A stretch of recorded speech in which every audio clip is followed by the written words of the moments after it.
Est-ce que vous êtes là? Et ce qui est lui a vu les roues dans la roue. Donc c'était le père lui-même là. Il changeait de forme. Il était Dieu amorphe.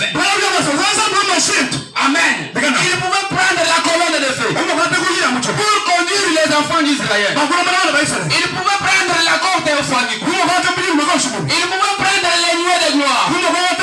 Là c'était toujours la paternité. Maintenant arrivons dans la filiation. Il pouvait naître d'une vierge. Là il pouvait être Emmanuel. Donc Emmanuel veut dire un compagnie. Un compagnie. Donc Dieu avec nous. La femme à la perte des hommes pouvait lui toucher. Pierre pouvait lui parler. Il était un ami dans la filiation. Il pouvait accomplir des miracles. Il pouvait avoir faim. C'est toujours dans la paternité. Là nous parlons de la deuxième dispensation. Maintenant, quand il est mort, quand il est monté au ciel, il nous a laissé le Saint-Esprit. Parce que les Écritures disent, avant de monter au ciel, il a dit à ses disciples, je ne vous laisserai jamais des orphelins. Je vous envoyerai un consolateur. Donc un esprit de vérité. Et cet esprit-là parlera de moi. Il annoncera même des choses à venir. Alors l'esprit là, les consolateurs là, ce n'est rien d'autre que le Saint-Esprit. Est-ce que je peux attendre la main? Ce n'est rien d'autre que le Saint-Esprit. Le Branham me dit, le même Saint-Esprit qui était descendu dans la Pentecôte, c'est le même Saint-Esprit que nous avons ce soir. Amen. Il n'y a pas de Saint-Esprit. Il n'y a qu'un seul esprit. Il est appelé le Saint-Esprit. Et le Saint-Esprit c'est le Seigneur Jésus-Christ. C'est pour vous dire que nous avons dit hier, avant-hier plutôt, nous avons dit que ceux qui étaient dans le Père, Dieu l'a déversé dans son Fils. Ceux qui étaient dans son Fils, Dieu l'a déversé aujourd'hui dans l'Église. Et quand nous parlons de l'Église, on ne voit pas la chair, on ne voit pas ses sticks, on ne voit pas des tam-tams. Quand on parle de l'Église, on vous voit. On voit ma soeur, on voit notre pasteur, on voit les ruisseaux. Comme on a dit, parce que l'Église est composée avec beaucoup de... C'est pourquoi la promesse du Saint-Esprit, c'était pour nous. C'est pourquoi quand le Saint-Esprit habite en nous, c'est Dieu lui-même qui habite en nous. C'est pourquoi il vous encourage pour vous dire que ne craignez pas, vous les avez vaincus. Celui qui est à vous est plus grand que vos maladies. Celui qui est à vous est plus grand que les chasseresses. C'est pourquoi celui qui est Christ, même devant les magiciens, il ne peut pas avoir peur. Amen. Nous avons lu avant-hier que c'est lui qui un chrétien n'est pas quelqu'un l'appelé. Un chrétien est le jour de l'éternel.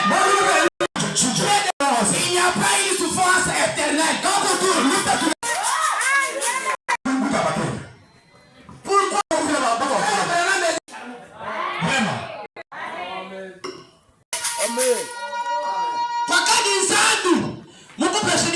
la riche du diable aujourd'hui, c'est de faire croire au l'argent. Voilà.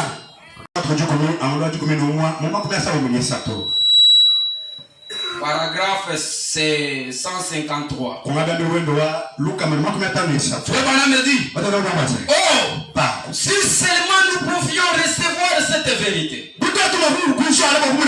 Maintenant, un instant. Si seulement nous pouvons comprendre qu'est-ce que signifie ce passage de l'Écriture. Non, c'est pas ça. Oui. Celui qui est en vous plus grand que celui qui est dans ce monde. Nous ne pouvons pas comprendre cela. Pourtant, nous disons que nous les croyons. Nous savons que c'est la vérité. Mais en réalité, nous ne les comprenons pas. Celui qui est en vous est plus grand que ce monde. Qu'y a-t-il en vous? Frère, on me pose la question. Qu'y a-t-il en vous plus grand? C'est Christ.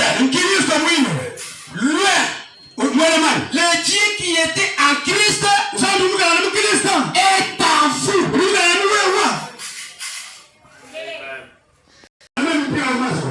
Non. Des fois un malade. Pour prononcer la parole, le malade là est guéri. Cette puissance-là est en vous. Est-ce que vous comprenez très bien là? Moi je parle comme ça.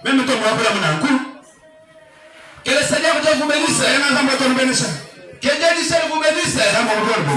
Dieu en vous. Pour dire l'espérance de la gloire. Quand Dieu est en vous, vous avez de l'espérance. Amen. Les choses n'étaient pas ainsi au commencement. C'est un message prêché par William Branham.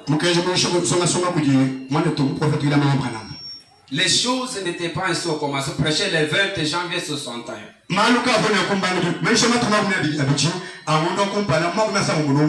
Frère Branham me dit, paragraphe 29, Dieu habite dans son église. Qui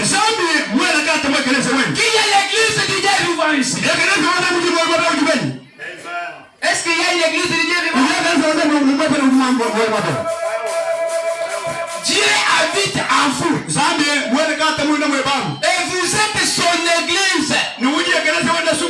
Quand on parle de l'église, on ne parle pas pour une seule personne. On parle aussi de toi. Parce que Jésus, quand il mourait à la croix, quand il a dit Père, tout est accompli. Ce n'était pas accompli seulement pour moi. Ce n'était pas accompli seulement pour vous. C'était accompli pour tout le monde. Amen. Est-ce que les gens comprennent? Allez-y. Et vous êtes son église. Écoutez là où il y a un problème. Vous êtes son église. Et vous êtes né de nouveau. C'est là où maintenant je vais me passer. C'est de nouveau. Frère, vous êtes né de nouveau. Ah, yeah.